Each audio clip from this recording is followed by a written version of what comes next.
Assalamualaikum warahmatullahi wabarakatuh. Di sini kami kelompok 3 akan menjelaskan tentang hukum agraria masa VOC dan Herman William Dendels. Sebelumnya, perkenalkan saya Melati Nurhalizamai, NIM 05 sebagai moderator. Dan selanjutnya, teman-teman saya ada Dewi Ayu Maulidina, next, dengan NIM 034, Tasya Dwi Agustin dengan NIM 057, Naufal Ihwanul dengan NIM 60, dan Muhammad Syafi'i dengan NIM 067. Untuk materi yang pertama akan dijelaskan oleh saya sendiri. Next. Di sini saya akan menjelaskan pada masa kolonial, masa VOC 1799 sampai 1962. Kampani VOC adalah suatu badan perdagangan yang bertujuan untuk mencegah persaingan antara sesama pedagang Belanda di kawasan Asia Selatan ke Indonesia dan mendapat hak atroy untuk mengadakan perjanjian dengan raja yang berkuasa pada saat itu. Perjanjian yang dibuat VOC bertujuan untuk memperluas daerah dan menanamkan pengaruh dalam rangka menjamin hasil-hasil perdagangannya. VOC menerapkan hukum acara yang berlaku di Belanda untuk beberapa daerah kekuasaannya, khususnya aturan hukum barat di bidang pertanian. Untuk selanjutnya akan dilanjutkan oleh saudari saya, yaitu Syafi'i. Untuk saudara Syafi'i dipersilahkan. Baik, terima kasih moderator. VOC tidak mempedulikan hak-hak tanah yang dipegang rakyat Indonesia asli dan para raja Indonesia. Rakyat Indonesia dibiarkan menurut alam kebiasaan sendiri. Segala taktik dilakukan VOC untuk kepentingannya sendiri dan dikembalikan pada ajaran umum yang dikenal di benua Asia Afrika, bahwa segala sesuatu di bawah langit adalah milik raja. VOC mengaku dirinya berdaulat atas daerah yang jatuh karena ditaklukkan maupun atas dasar perjanjian. Daerah Jawa yang pertama kali ditaklukkan VOC adalah Batavia, daerah aliran Sungai Citarum dan Cisadane, dan diberlakukan hak Engendom. VOC memberikan hak penguasaan atas tanah menurut hukum Barat dan diberikan pada golongan Eropa, bangsa Timur asing untuk dieksploitasi. VOC mengakui kedaulatan para raja di daerah lain, karena mereka membantu melakukan sistem tanam paksa dan menjadi mandor perkebunan. Baik, terima kasih saudara Syafi'i. Untuk materi selanjutnya akan dijelaskan oleh saudari saya, Tasya. Untuk saudari Tasya dipersilahkan. Baik, terima kasih moderator. Di sini saya akan menjelaskan masa Mr. Herman Willem Dendels. Setelah berakhirnya kekuasaan VOC lalu diserahkan pada Batavia Republik, ini ditandai dengan berakhirnya kekuasaan dari kalangan pedagang ke tangan pemerintahan yang bersifat politis. Lalu ada menurut Adam Smith, ia mengatakan bahwa seseorang pedagang tidak dapat menjalankan pemerintahan. Pedagang akan mengabaikan kepentingan pertanian dan perusahaan apabila tidak memberi keuntungan pada usaha dagangnya. Baik, itu cukup dari saya kembalikan kepada moderator. Baik, terima kasih Tasya.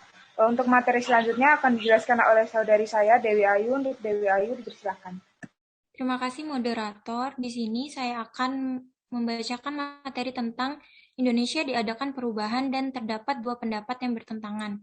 Yang pertama adalah aliran Mr. Nenderbroek, bekas Komisaris Jenderal 1792 sampai 1799, di mana di dalam aliran pertama ini disebut sebagai landasan berpikir golongan konservatif yang secara mayoritas menduduki atau menguasai tampuk pemerintahan di negara Belanda.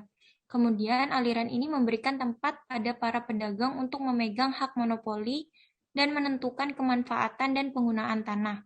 Kemudian yang kedua ada aliran Drik van Hogendorp pada tahun 1799 sampai 1808 bertugas di Jawa Timur.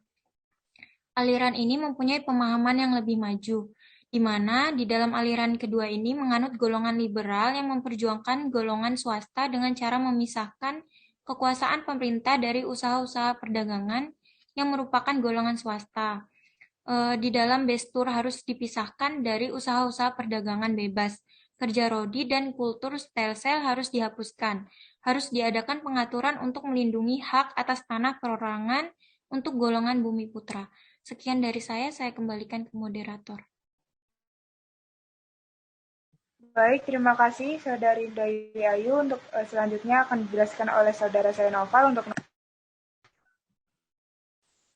Baik, terima kasih moderator. Di sini saya akan menjelaskan bagian untuk tercapainya kemakmuran bagi para pedagang dan memberi keuntungan bagi keuangan negara. Terdapat dua pendapat, Lederbook dan Van Hagendorp, yang oleh pemerintah diterima asal komisi, yaitu monopoli sebagai hal yang sangat berharga bagi negara hendaknya dipertahankan.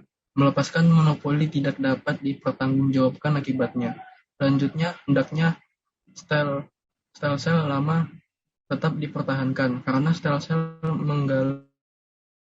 memerlukan pengagraria yang agak tinggi dari rakyat yang dikenakan pajak tanah. Di samping itu harus tersedia petugas pajak yang cakap. Ternyata kedua syarat itu tidak mungkin didapat di Pulau Jawa ini.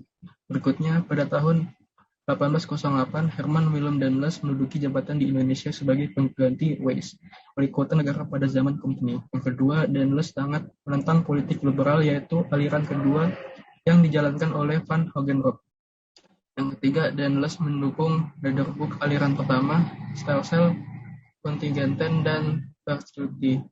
Bahkan meningkatkan sistem kerja rodi dan tanam paksa pada pribumi, menggunakan eigendom atas tanah tidak dikenal rakyat.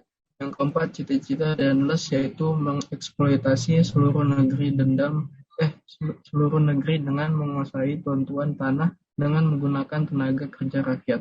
Sekian, terima kasih. Kembali ke moderator. Baik, terima kasih. Sekian dari kelompok 3.